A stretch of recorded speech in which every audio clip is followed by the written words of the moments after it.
the Java stuffs, like we'll be going on with our Java sessions. So I have like hands full of experience in Java J2E, and I've been working in the Java J2E environment for almost like more than 10 years, and been like started with Java 1.5 and now like working on with Java 1.7. And I've also like worked on both front-end Java technologies as well as at the back-end. So have like more experience on the front-end, kind of like working with JSPs, HTMLs, and also like implementing the JavaScripts, the various JavaScript frameworks, kind of like starting from DOM, using Prototype.js, and then like EXT.js and jQuery. And at the back end, like I worked with servlets and like I used JDBCs as far as core Java is concerned. And I worked with almost like all the major frameworks of Java, like Spring, and then Hibernate, the ORM tool, Hibernate, and then with the JSF framework and also Struts. And I also like have some experience developing some mobile applications, since like I was working for a mobile startup back in the day. So I've also like created some mobile apps for both Android as well as the iOS platforms, and also like involved myself in some Java architecture, like architecturing a system, like design for the systems, like involving in all phases, almost like all the phases of software development lifecycle.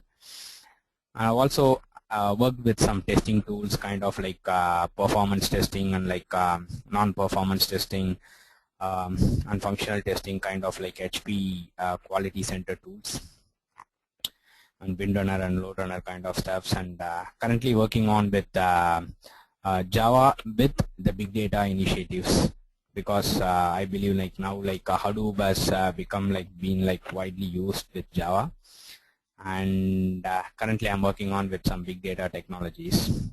So that's what I'm.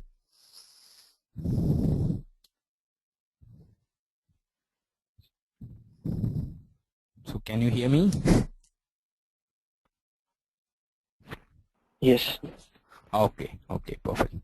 This is Kalyan, I can hear you. Okay, thank you. So you guys are like kind of like you have been from the college. Can you just give a brief introduction about yourself? Just say like what you do currently, what's your name and what you do currently. Just want to just keep in. Yeah, hi, I'm Nitin, and I'm from University of Cincinnati. I've completed my coursework. Right now, like I'm searching for jobs, and I'm from computer science background. Okay, perfect. Nitin, okay. Hi, this is Avinash. I'm also from University of Cincinnati. I'm an MN student in computer science. Okay, perfect. Yeah. And hi, this is Satish. Satish. Yes. Yeah, I'm with Avinash, and even I'm doing my master's in computer science at University of Cincinnati. Perfect. Hi, this is Kalyan. I did my master's in electrical engineering, and I've been working in Java technologies for a while already, so I'm fairly experienced in Java. My microphone is not working at all. Perfect. Hi, this is Sai, and I'm an MN student in University of Cincinnati Computer Science. Okay, perfect. Okay, sounds good. Like so you guys have been like currently doing your masters, and like being like since most of them are like of computer science background. So you guys like have any like fair idea about OOPS, like since like you have been in college now, so you would have like came across some what do you say, like kind of doing some demo projects or like sample small projects with Java. Actually, we are from EC background in India, so like we do have some experience of doing some small projects in college. Okay. So now we are okay. That's fine. But you have a kind of a fair idea, right? Like what is Java and what is all about?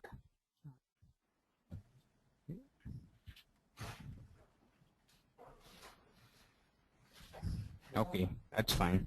So let's jump in and see, like, okay, today's session is kind of like kind of an overview or kind of an introduction, which like will be mostly focusing on like okay, I'll be going through like what are all the major concepts of Java, which like we'll be going through in the training session. So that would be the first task today, and I'll also like explain you kind of like, okay, like what are all the important topics which we cover in Java, and mostly like the topics which we'll be covering are the ones like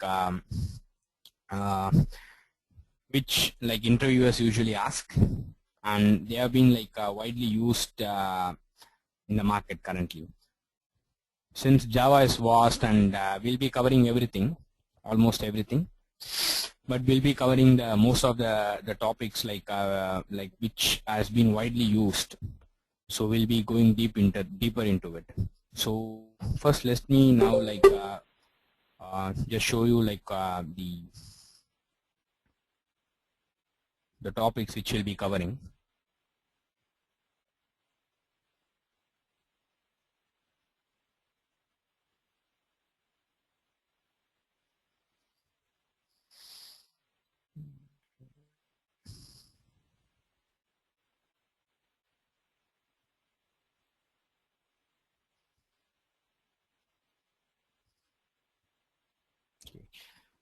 So you people can see my screen, right? Everyone can see my screen? Yeah. Okay, perfect. Okay. So to start with, like how we'll be starting is like the first topic is like as usual the core Java stuffs. So you people would have heard about the term, when they say about JDK, Java and J2E kind of thing, right? So you would have heard about these jargons. So Java and J2E. Okay, let's first talk about Java. Java's what do you say, like when they say, if you know core Java, it means like all the basic concepts of Java. And J2E is something like the acronym stands for Java Enterprise Edition, Java to Enterprise Edition. And as the name suggests, it's been developed to fulfill the requirements of an enterprise. Enterprise in the sense like the business. When you are at the college level, right, like you'll be doing most of your projects with core Java, like you can bring up, like you can satisfy all the requirements, whatever the business is asking. But at the higher level, at the bigger stage, bigger screen, like when you go and work for a corporate, a bigger company, right? So their requirements cannot be satisfied only with Java. It will be satisfied with some more components of Java. But the base is Java. At the base is Java, and at the top of it, like they'll be they'll be making use of some of the components of Java that they have classified it under called the term called J2E, that is Java to Enterprise Edition. So basically the core Java stuffs, right? So as you see here, the core Java will be like will be covering an introduction to Java. So introduction to Java is like basically introduction to OOPS. You people would have heard about this term called OOPS. So it's basically the object orientation. And since Java is one of the object orientation language, and it's been like widely used in the market, so we'll be first seeing like what is basically OOPS. Why? Because if you understand what is OOPS, right, then it will be easier, like what made OOPS as a very important concept, and how Java is utilizing OOPS. Because it's not only Java which uses OOPS actually. OOPS is basically a generic concept, and there are many languages which makes use of OOPS. So Java is one of the kind which implements the OOPS concepts. And as we go through, right, like we'll be looking at first what is meant by OOPS and what are all the concepts, basic concepts of OOPS. So that's how we start. So that will be mostly covering in the introduction part. And this is the next thing, that is it talks about inheritance, polymorphism, encapsulation, and abstraction. These are all the concepts of OOPS actually.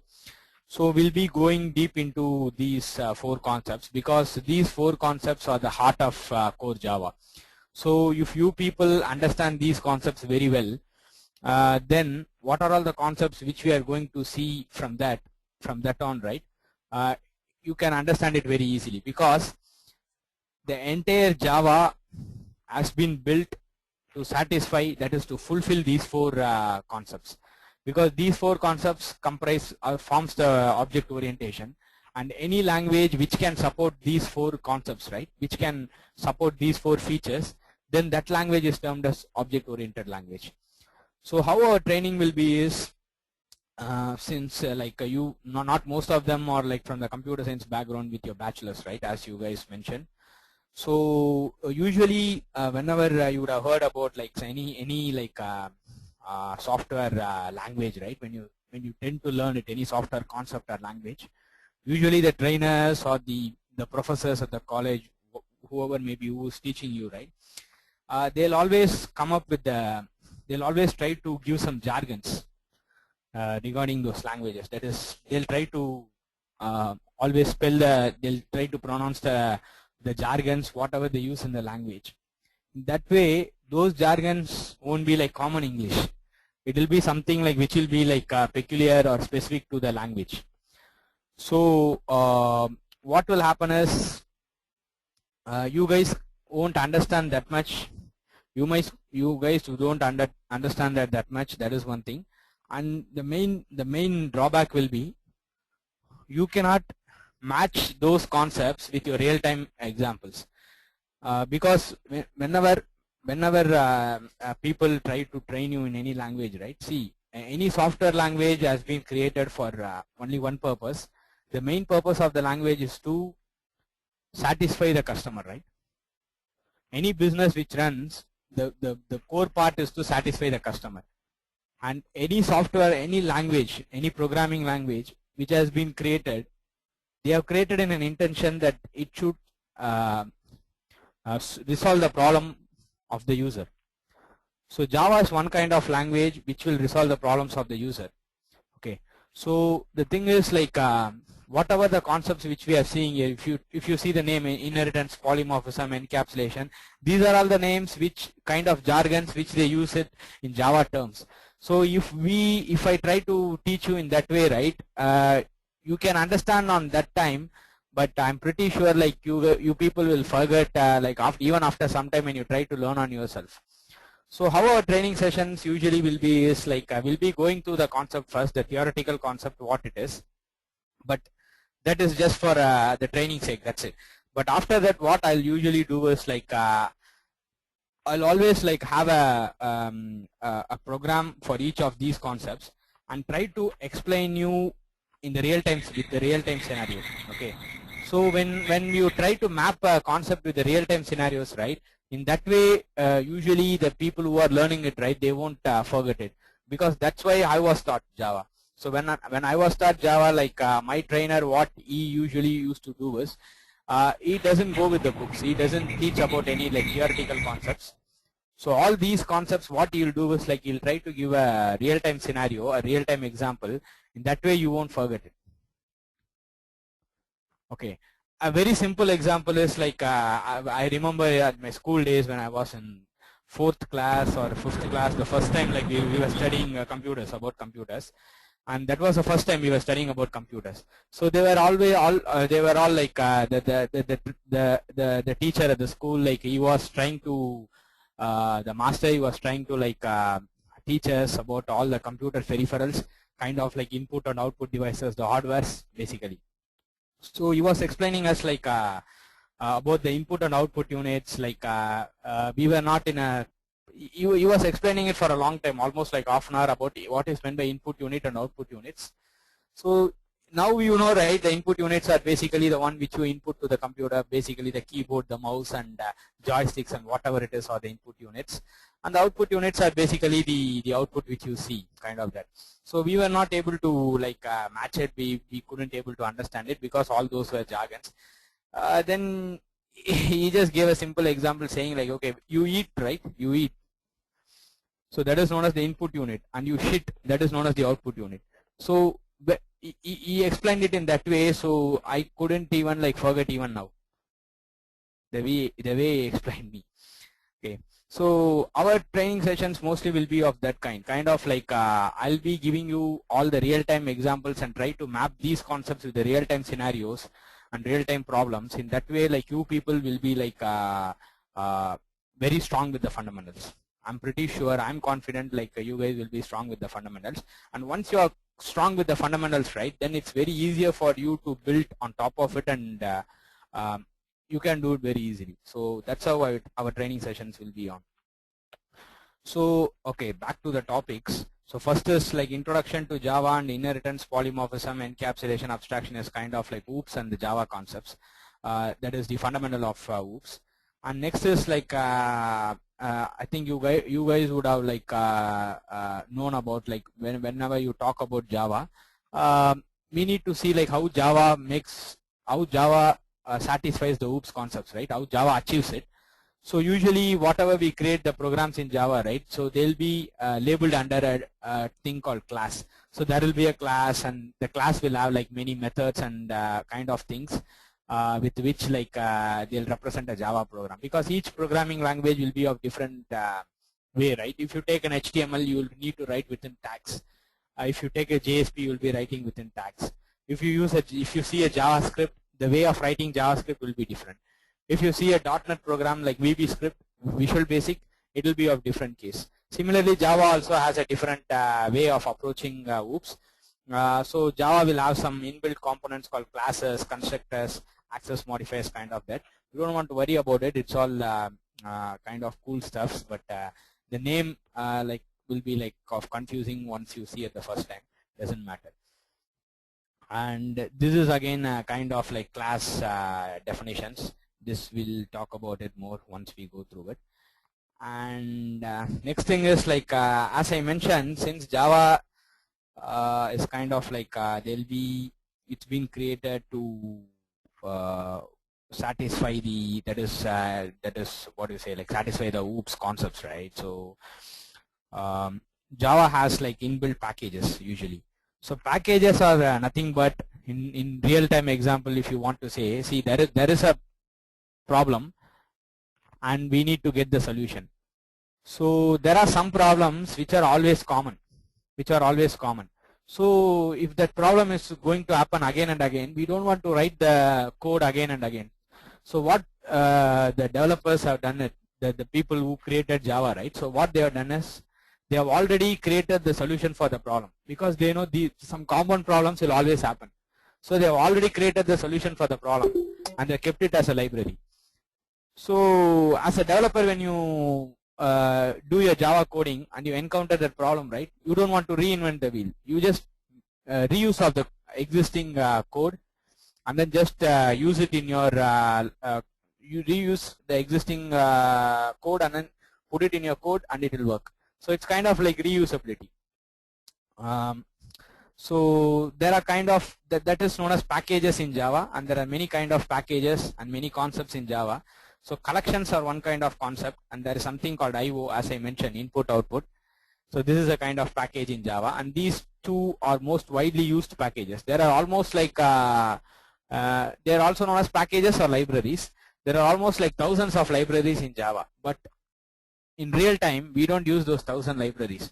Usually 5 to 6 libraries are widely used across all the organization wherever you use Java, and apart from that, the other libraries are used only in a very specific way or in a very rare situation. Why? Because not 99% of time, like you will be solving the same kind of problems, and you can achieve everything with these packages. It will be very rare you use some other packages out of those thousands. And every day there are some new libraries which has been like introduced in Java, because Java is an open source, right? So there are many people, like even people like us, right? When you solve a problem and you think like this problem is going to exist, it's going to come again and again. So you can wrap it up and make it as a library and send it to Oracle, and they will like verify that, and they'll add your name as the patent, and they'll just add it to the library. So next time if I'm coming, I'm a developer, I'm working on some other place, and I'm encountering the same problem, I'll use that library. So that is how Java has been built, and that's why Java has found its importance, because it's been growing every day, right? So the main the main the main reason why Java has been widely used as a programming language, and it's been very powerful, and it's standing even now. It's been prevailing even now, because even though many languages have come, Java has its own importance. Why? Because there are two reasons. One is open source. Another thing is Java is having it's been growing rapidly every day, because there are many libraries which has been created, and every day you take Java, like there are new concepts and new techniques, new technologies which has been wired with Java. So that's how it is. But we don't want to know like everything. That's what the practical thing is. But these fundamentals which I've listed down under core Java are the ones which you need to know, which you need to worry more. If you know about these things, right, then what are the libraries they are building is all on top of it. So you guys don't want to worry about it. And there are some packages in Java called exception handling and event handling, threads. Thread is again a very cool concept in Java. Like usually when you encounter any Java interview, the interviewers will be more interested in having 1 or 2 questions with threads. And JDBC. JDBC is kind of like this is a feature where Java will talk to a database. So you guys would have known about that, right? When you take a project, right, it's not only you write everything in Java. You will be writing your logic in Java, all your business logics in Java, and there will be kind of a data storage medium, kind of known as a database, where it is maybe Oracle or MySQL or whatever the database medium may be, which will be used to store some data, right, and to retrieve it at some point. So for Java is a different language and database is a different thing. So you need kind of a in real time you can have a translator, right? So this translator is known as JDBC in Java, which will talk to database. It can understand both Java and database language. So it's kind of a translator. So that's how we'll start with that. And once we are done with all this core Java concepts, right, we'll be having a demo project. This demo project will be like very small. You guys don't want to worry big about it, like what you did in your engineering or whatever. It's not that big. Basically, like we'll be having some standalone Java programs, which you need to make use of. I'll be giving you guys some use cases, which will be covering all these topics, and you'll be creating a sample project. So it will be a very simple project, kind of like standalone Java programs, maybe like hardly 25 to 50 lines within which you can achieve the result. It won't be that big. And the thing is, you see the use case whichever I'm giving, right, I can tell you don't want to Google through it and get the answer. Okay, I can tell you, hey, you should not go through Google, you should not surf through the internet, you should do it on your own. But it's not going to happen, right? So anyway, you guys like will be referring Google, and you can get the result, you can get that program, the output for the program from some other site, and you can just send it to me. That doesn't matter to me. But the main thing is, once you give me the code, right, like we'll be having a walkthrough saying like, okay, you need to explain me line by line what you did. That is, copying is not harm, but without knowing when you're copying blindly, right, that is the problem actually. Copying is not, I don't say copying is harm. It's like kind of a malpractice. That is not a malpractice, but the main malpractice is like cheating yourself. So that I believe you guys don't want to do it. Why? Because then that's the thing. Then like you cannot survive for a long time, right? So be true to yourself. Don't be true to others, but be true to yourself. So that should be good, I believe. So that is how we will start with our core Java. So this will pretty much cover all the core Java concepts. I've given here like just all the major topics over here. Once we go through it, right, like we'll be seeing the inner topics, like the subtopics within this. But these are all the main topics whenever you talk about core Java, whatever the version of Java. Yeah, who's this? Yeah, this is Nitin. I actually have a question. Like, before directly jumping into the project, do we have any assignments to do in order to understand all the concepts? Because I see many topics going on. So sure. Actually, yeah, the project itself is kind of, it's not a project actually. It's kind of you are asking me assignment, right? That is what it is actually. It will be like a standalone program. That's it, just one program. And in between that, we'll have some assignments actually, like some 2 to 3 days, like we'll be having some to-do tasks, which will be like very small. That'll make you guys to like what you say, like give a better understanding of what we studied till that date. So in that way, when you do the project, right, it won't be of that big and you won't find it hard. Okay. Okay. Yeah. So this is how the core Java thing is. And once we cover core Java, right, I was talking about J2EE. So that is obviously the next thing. And if you guys will find, I'm telling you, you guys will find it dry in core Java for some time. That I'm sure. Maybe for some time you will find it dry with core Java. Why? Because some of the concepts in core Java will be of dry, and you will find it hard to match it with the real-time examples. It will happen. That is part of training. That whenever we study some new concepts, right, that is going to happen. That I'm sure it will happen. But we'll sort it out. That's fine. But once you guys are done with the core Java, right, I'm pretty sure like you will be good with the fundamentals. You are good to start with the fundamentals. Then this J2EE stuffs and all, like you will find it very easy to read actually. It won't be of that big.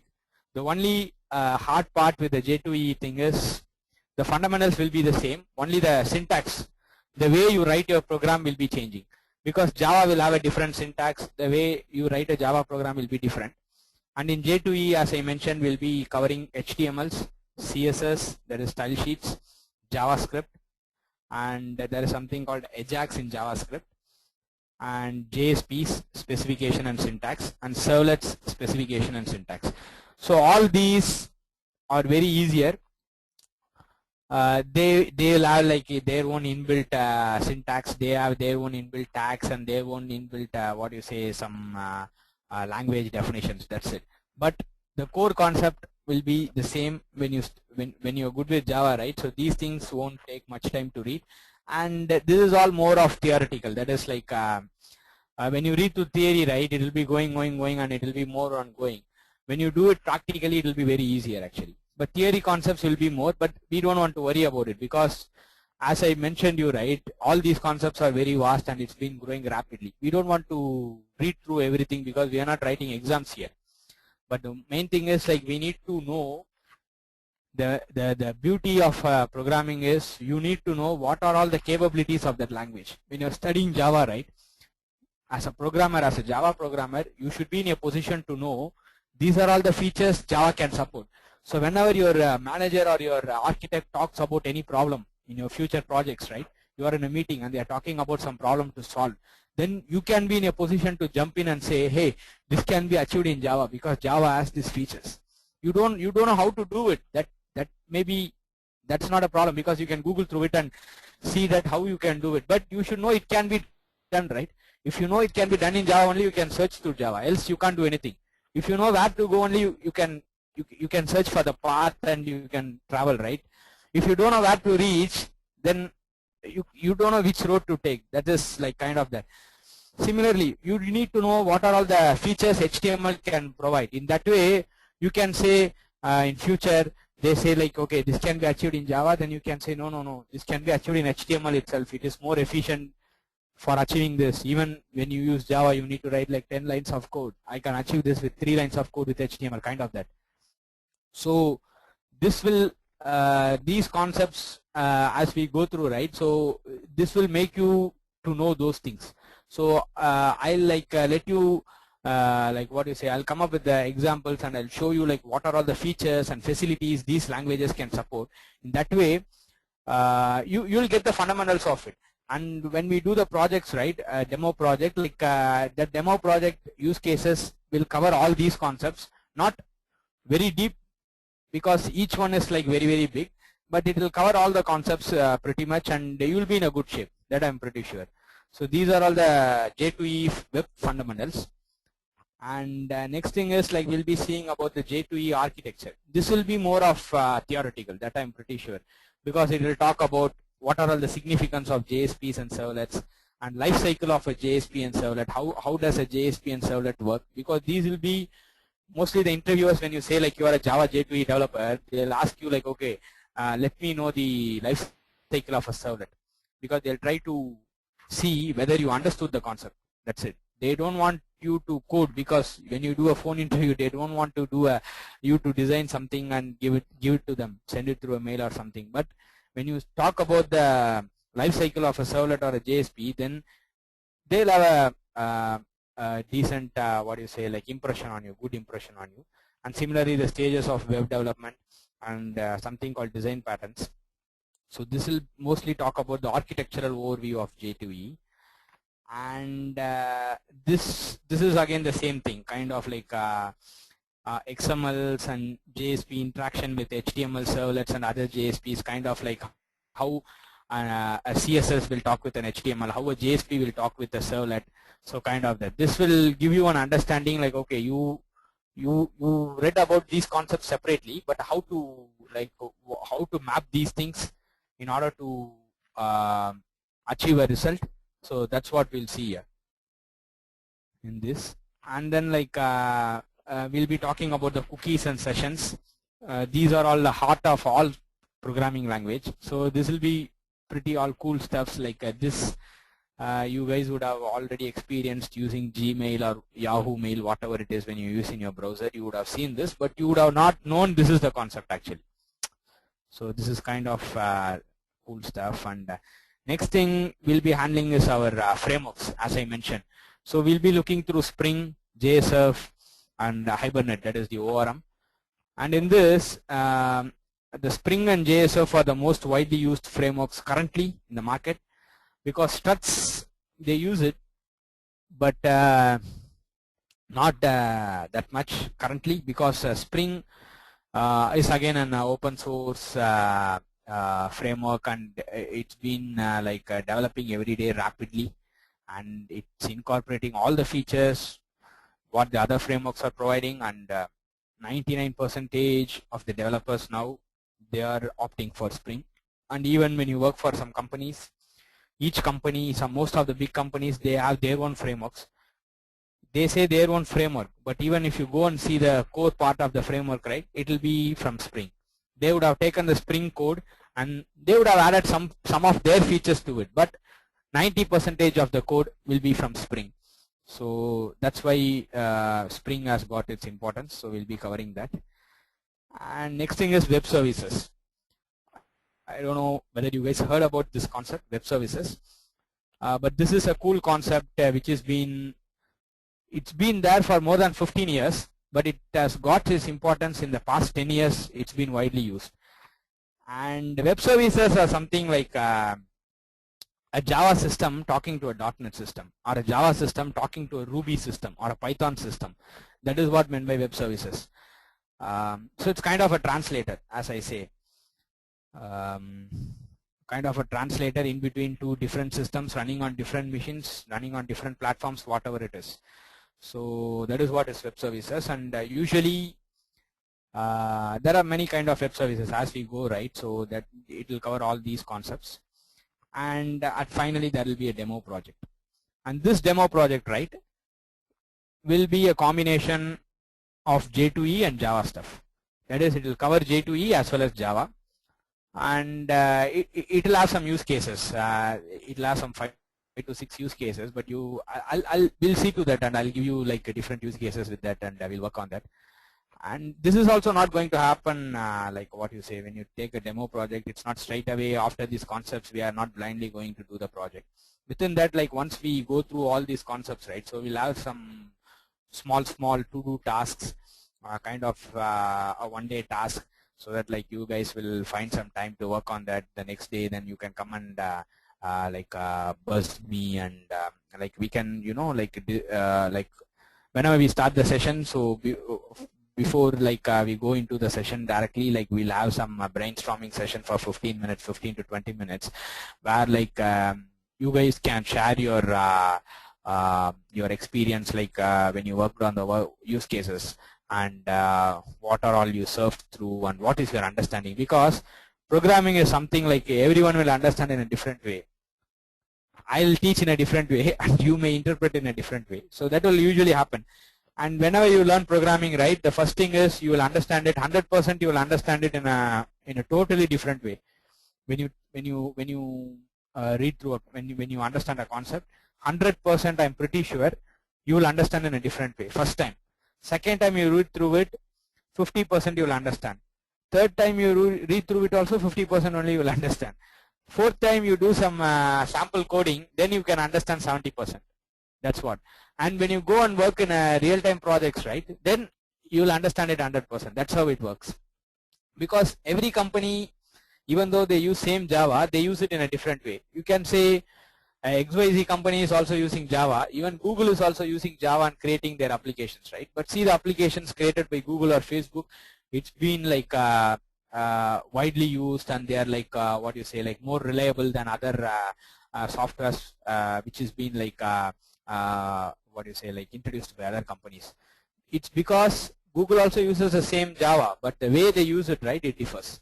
So that you guys will experience once you jump into a project and a real-time project and you start working on it. So that will shape you in a different way. But for now, like this will be a good start for you guys to start with, and yeah, we'll take it from there.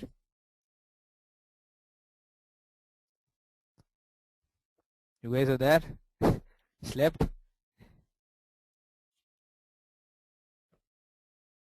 No, we are here. Oh, okay, yeah, that's it. So these are all the concepts we are pretty much will cover, and this will itself talk about all the what do you say, like all the major concepts which they use in Java. Because see, I've been in the industry for 10 years, almost like 10 years, and I've designed some systems, and usually like I also do some interviews. So usually every week at least one interview I used to take, either through phone or direct. So whenever I see candidates, right, so these are all the topics like which like usually we cover, and that's how we start the interview also. So we'll usually start with even though you are like more experienced kind of that, because if you're more than 10 the interview will be different, but for you guys like within 5 years kind of that. So usually we'll be shooting 1 or 2 questions in core Java. So once you answer that, we'll see that how you answer. It's not, see the trickiest part in interview is it's not you need to answer the right answer. It's not the correct answer. It's not like an exam paper what you write in your school or college. If you write the correct answer, then they give you mark. It's not like that. They'll see your approach. Even though you don't know the answer, the way you think, right, that matters. Because programming is 2 things. One is logical reasoning. Next one is learning the technology. There are many people who learn the technology. You can also learn the technology, but the way you analyze a problem, right, the analytical thinking, right, the logical reasoning, that differs you from others. That will make a difference from you and others.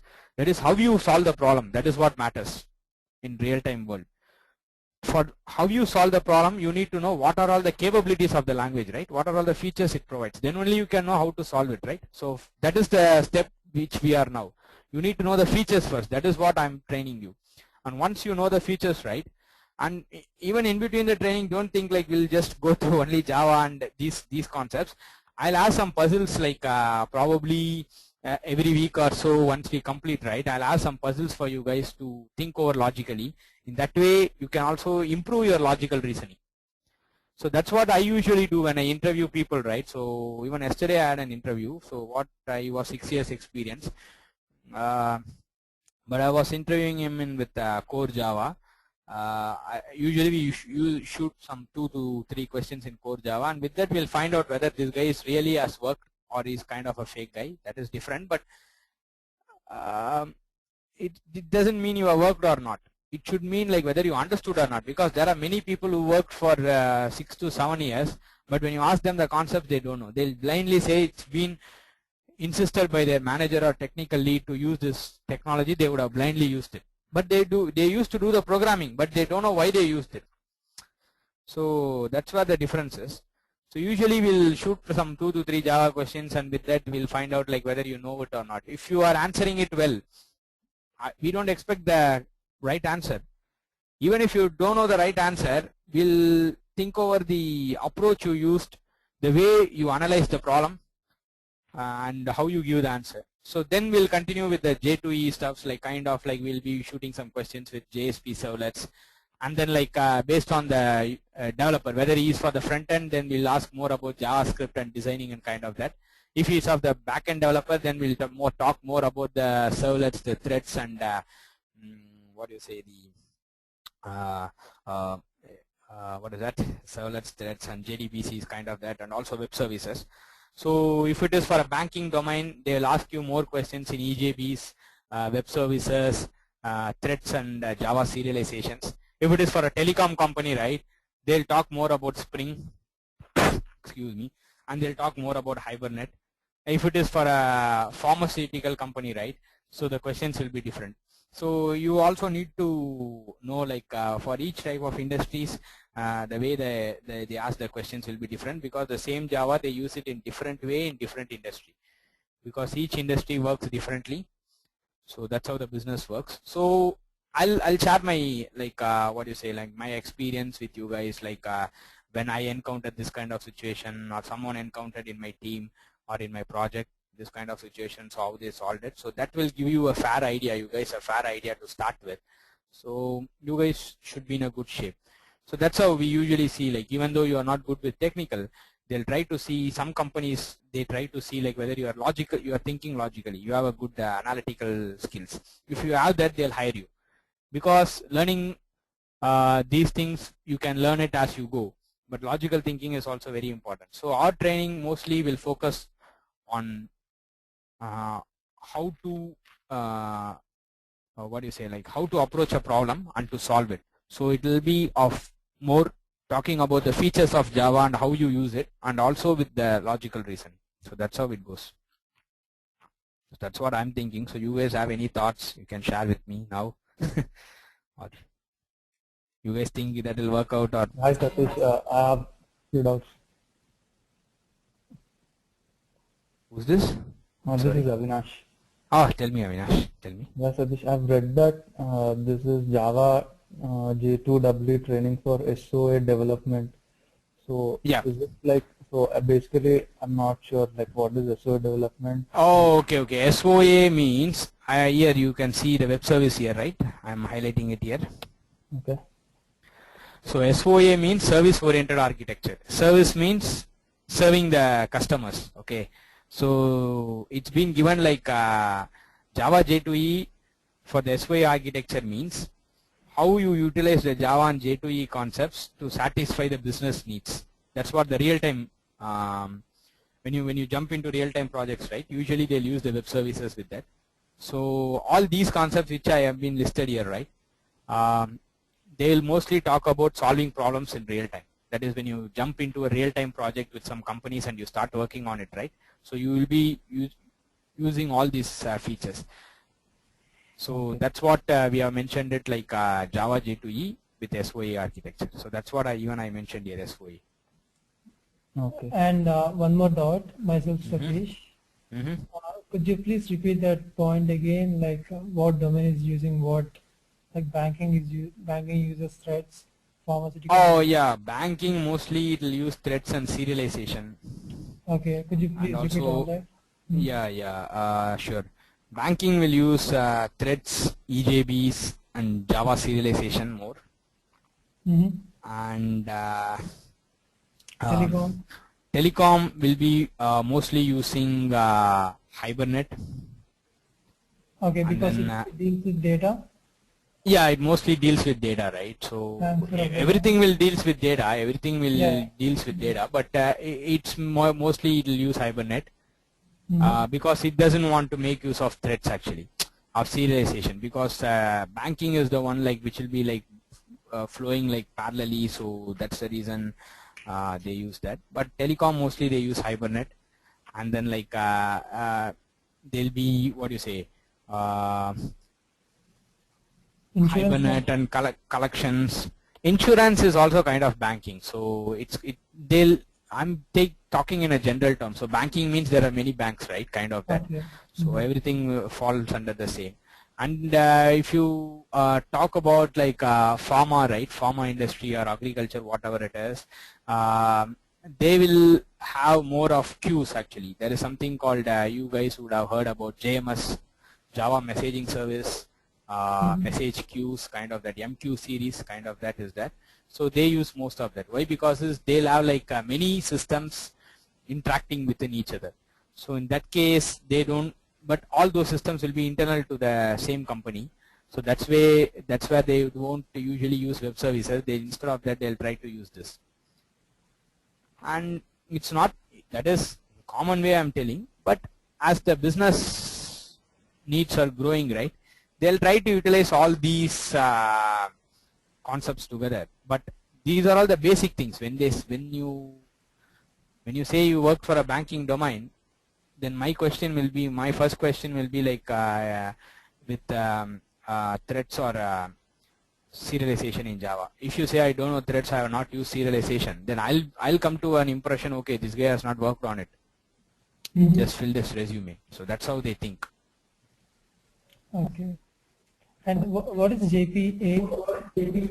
JPA is known as Java Persistence. JPA is again the what you can say is like it's again kind of a Hibernate. Instead of Hibernate, they now use JPAs. JPA is known as Java Persistence. In real world, right, sometimes what happens is like they need to maintain some state for a long time. They don't want to utilize more memory. They just want to keep that, say for example, they want to keep something alive for the entire project, okay, for the entire session. When you're logged in till you log out, they want to keep something alive. They don't want to kill it every time and then recreate it every time. So when you kill it and recreate it, right, it is again going to utilize more memory.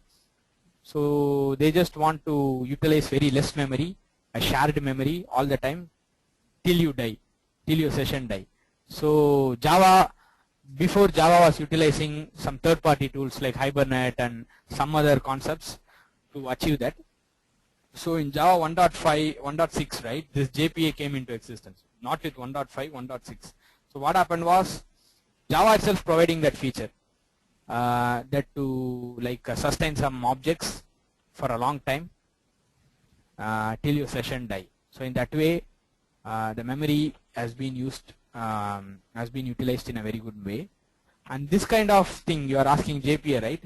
This experience you can't experience when you do it in a demo project, because in your real time, right, you will be handling like much lines of code, like 10,000, 20,000 lines of code. Many developers are working on it, and that time you will utilize, you will come to know how this memory management has been done.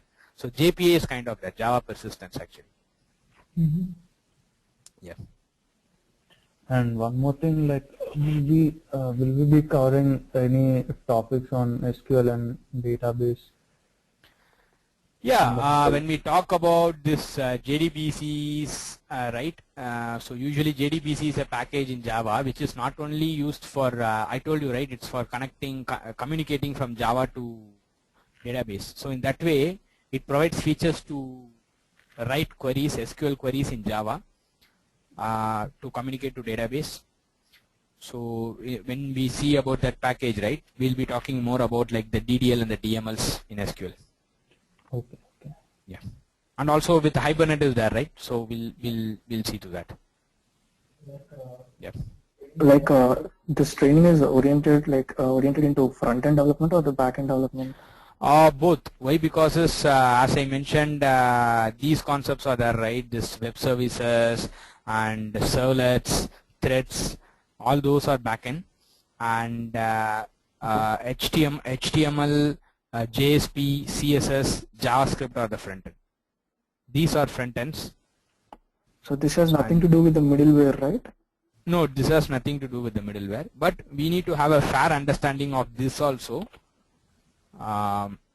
because usually you can't blindly say I worked on the middleware and I'm a middleware developer and or a backend developer, because when you say a Java developer, they will usually ask, have you known about this? You have not worked on that in a very deeper sense, but you should have a fair idea about these things, because with this only, when you are creating something at the back end, right, there should be a front end developer to receive your whatever you are sending, right? So you should communicate between both. You should say I'm a front-end developer and you are a back-end developer. You need to ask me, hey Satish, how you want the response to be sent, in which format? It should be in an XML or a JSON or whatever it is. Then I should say send me in this format so that it will be easier for me. So if you have really worked on the project right, then the interviewer will try to ask you in what format you send your response and how your front-end developer receives it. So they'll try to test that. So you should be in a position to have a fair idea about it. Yeah. Okay. Any other questions, guys? Hey Satish, just a quick question out of curiosity and due to my lack of knowledge. So is Java still open source right now? Yeah, Java is always open source only. Yeah. But I don't think the Oracle implementation is given under GPL anymore, isn't it? I think the OpenJDK is the only one which is open source. So till JDK 1.7 you have open source. 1.7 and 1.7 is the one which has been been using, and maybe the one which you would have seen, right? Maybe some of the maybe components which would have been like licensed, but as far as my understanding is like it's all open. Yeah, the reason why I actually asked you this question is like, so in most of the interviews that I've been to, one of the common question is why do you use Java? And 99% or 100% of the time, the first answer would be it's open source. From myself or anybody. So that's yeah. So like, so yeah, over the past 2 years or something, I think with a lot of changes happening, I couldn't find a definitive answer anyway. But from most of what I read was, OpenJDK is the only open source. Like you can download Oracle Java, you can do whatever you want with it, but the licensing that they offer, it prohibits you from redistributing it in any way. Oh, is that really? But Yes. I don't see that. Okay, let me read through that and yeah, I didn't have a definitive answer on it myself, so out of curiosity, I was just wondering if you know. Okay. Yeah. Okay. Sure, I'll see to that. Yeah. Okay, fine. Any other thing, guys? Yeah, what would be a training schedule? Training schedule. Yeah, Like I think how many hours? Swati would be the best person to answer this. Swati, you are there? Yes, I'm here, and I will call. Is she there or? Can you hear me? Oh, okay. Like. Yes, can you hear me? Yeah.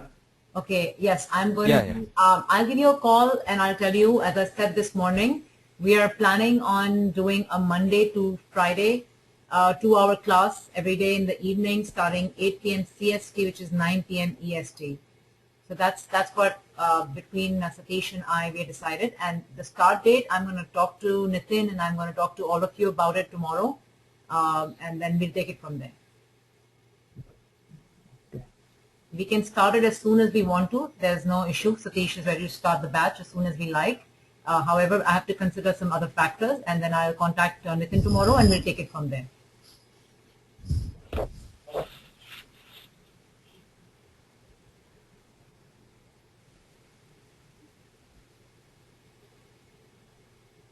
So, Satish, does everything sound good? Everything looks good?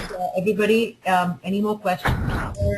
I can answer the High Idea or Logic Planet questions separately, but if there's anything else we can talk about, please feel free to ask.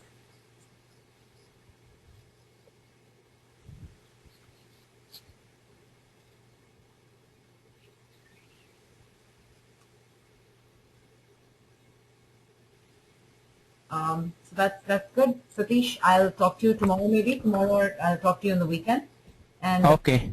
Everyone have a good night. Thank you for joining us for the demo. Yeah. Thank you, guys. Thank you. Thank you.